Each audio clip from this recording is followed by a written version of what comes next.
Agora, com atenção e reverência, vamos ouvir a exposição da Palavra de Deus na voz do pastor Natanael Rinaldi Filho. A Epístola do Apóstolo Paulo aos Romanos, no seu capítulo 6, a partir do verso 1, nos diz: Que diremos, pois?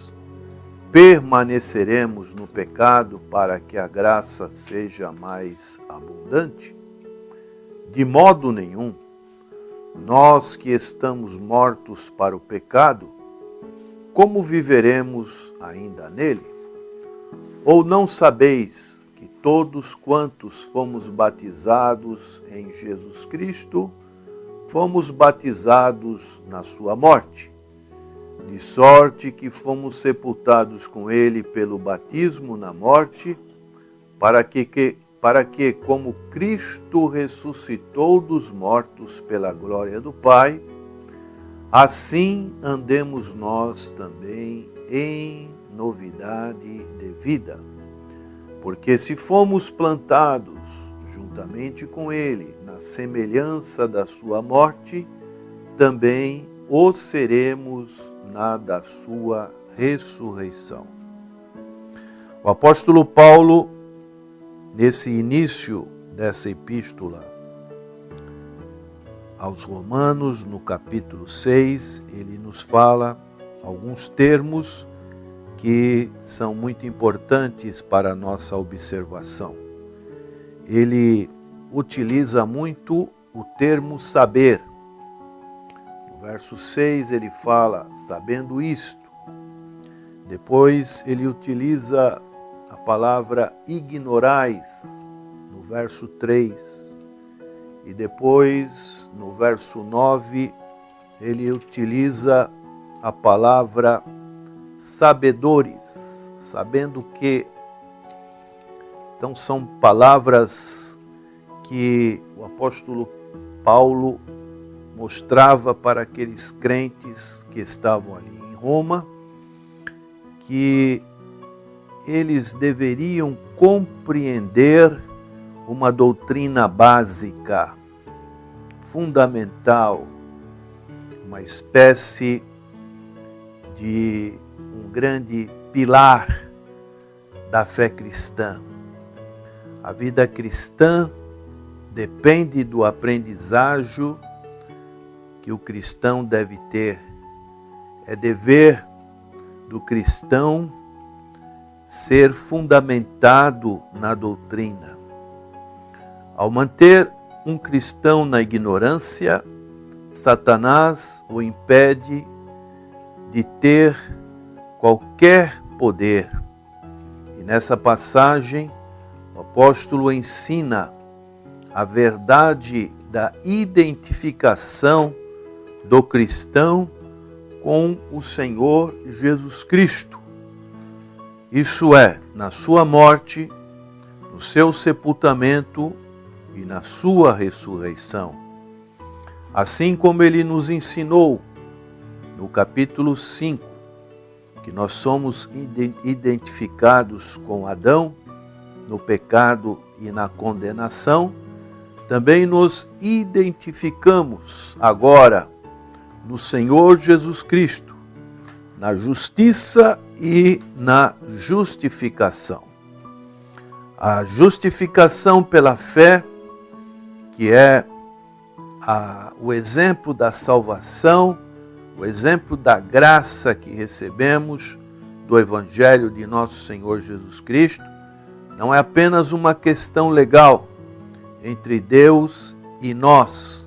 Devemos entender também que é um relacionamento vivo, é uma justificação que dá vida.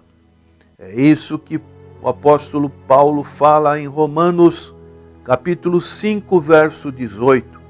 Pois assim como por uma só ofensa veio o juízo sobre todos os homens para condenação, assim também, por um só ato de justiça, veio a graça sobre todos os homens para justificação de vida. Justificação que dá vida. Estamos em Cristo e somos identificados com Ele. Portanto, tudo o que aconteceu com Cristo aconteceu conosco. Quando Ele morreu, nós também morremos. Quando ressuscitou, nós ressuscitamos.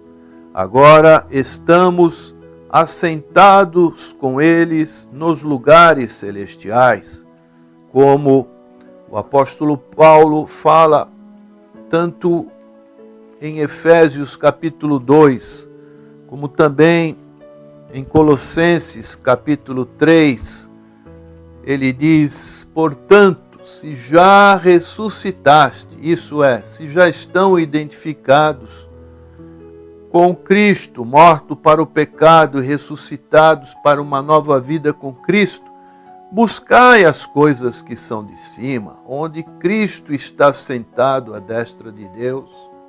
Pensai nas coisas que são de cima e não nas que são da terra, porque já estáis mortos e a vossa vida está escondida com Cristo em Deus. Em função desta ligação viva com Cristo, o cristão se relaciona de uma maneira completamente diferente com o pecado. Agora, nesse texto de Romanos 6, que acabamos de ler, Paulo enfatiza muito bem isso. Do verso 2 ao verso 5, ele fala: nós que estamos mortos para o pecado, como viveremos ainda nele? E a ilustração que o apóstolo Paulo utiliza é o batismo.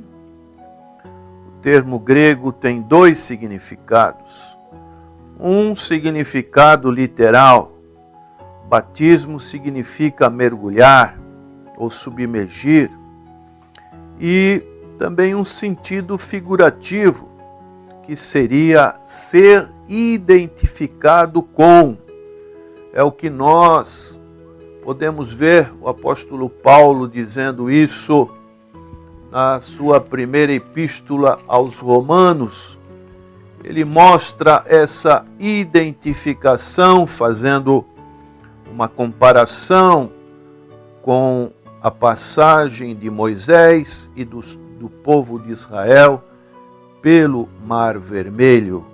Ele diz em 1 Coríntios, capítulo 10, verso 1 e 2, ora, irmãos, não quero que ignoreis que nossos pais estiveram todos debaixo da nuvem e todos passaram pelo mar e todos foram batizados em Moisés na nuvem e no mar. Então, uma identificação com Moisés. A nação de Israel foi identificada com seu líder, Moisés, quando cruzou o Mar Vermelho. E o apóstolo Paulo, nesse capítulo 6, ele tem em mente tanto o sentido literal quanto o figurativo, pois ele utiliza a experiência do batismo com água, pelo qual seus leitores passaram para lembrá-los da sua identificação com Cristo por meio do batismo. E também o batismo com o Espírito Santo. É o que nós encontramos no verso 3. Ou não sabeis que todos quantos fomos batizados em Jesus Cristo, fomos batizados na sua morte?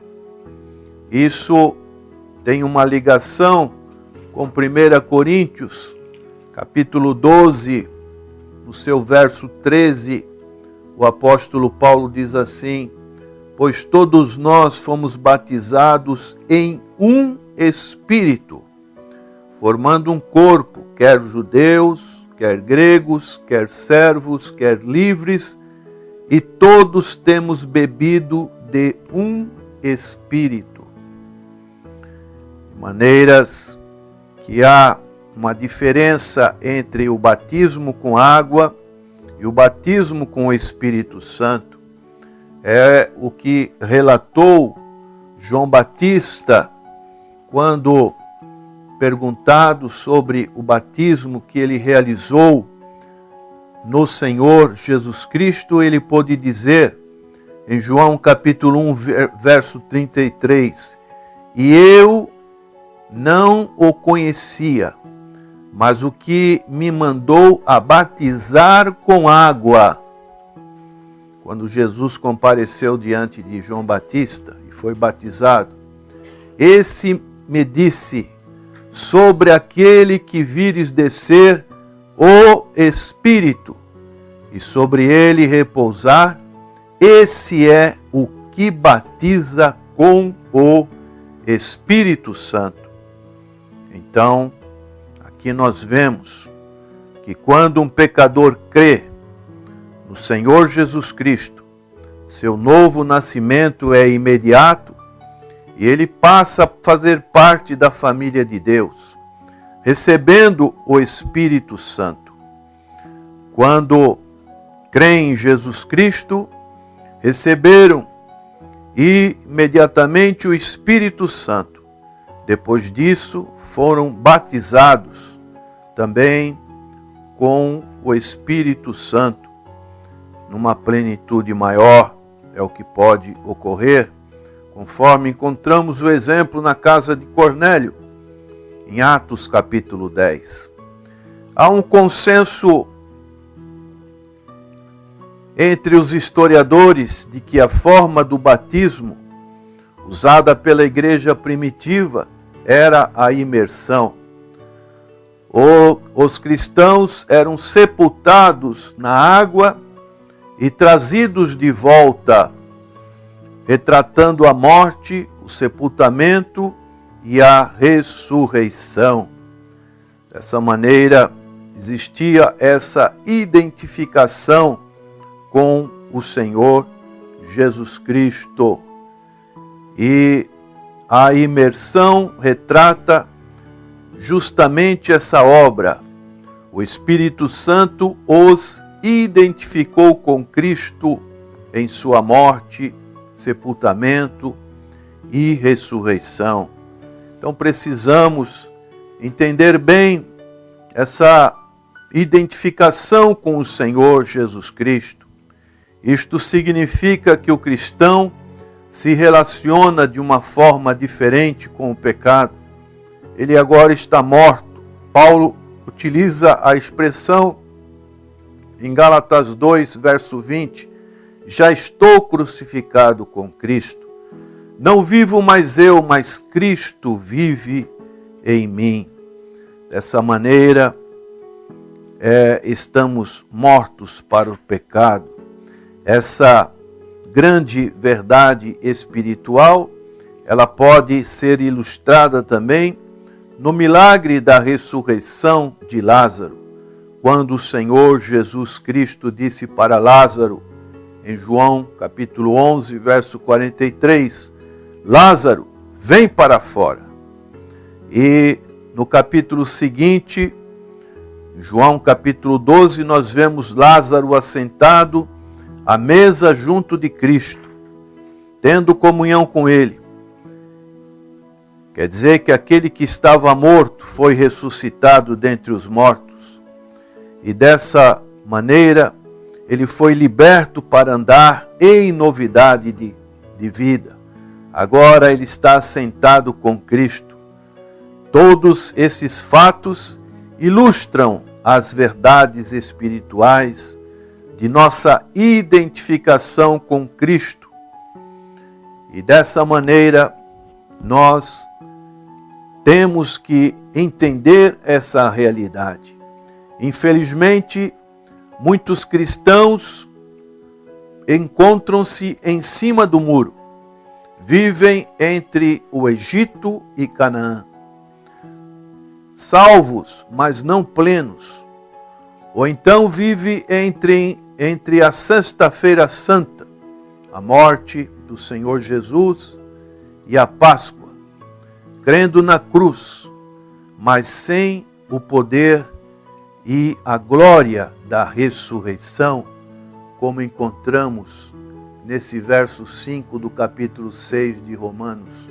Porque se fomos plantados juntamente com ele na semelhança da sua morte, também o seremos na da sua ressurreição. Aqui mostra a nossa união com Cristo. Garante que se morremos, receberemos a ressurreição futura. E dessa maneira estamos vivendo, como já dissemos em Colossenses capítulo 3, verso 1 a 3, já estamos ressuscitados com Cristo. Fica claro que o cristão não pode deliberadamente viver em pecado, pois se relaciona de forma diferente com o pecado por causa da sua identificação agora com Cristo. O cristão morreu para a antiga vida e foi ressuscitado para uma nova vida. Assim, como o exemplo que foi citado de Lázaro, não desejava mais voltar para o túmulo e vestir novamente aquela mortalha funerária. Agora também o cristão não deve desejar voltar para o pecado, mas viver em novidade de vida. Que Deus te dê essa compreensão, esse saber que Paulo tanto repete neste capítulo 6. Sabendo isto, que o nosso velho homem foi com ele crucificado, para que o corpo do pecado seja desfeito, a fim de que não sirvamos mais ao pecado. Oremos. Senhor, nosso eterno Pai, agradecemos pela Tua palavra e que possamos compreendê-la e nos identificar com o Senhor Jesus Cristo. Dai-nos essa graça. Suplicamos que o Teu povo cada vez mais seja semelhante ao Senhor Jesus Cristo. E aqueles que não Te conhecem possam buscar essa identificação com o Senhor Jesus. Oramos em nome de Jesus. Amém.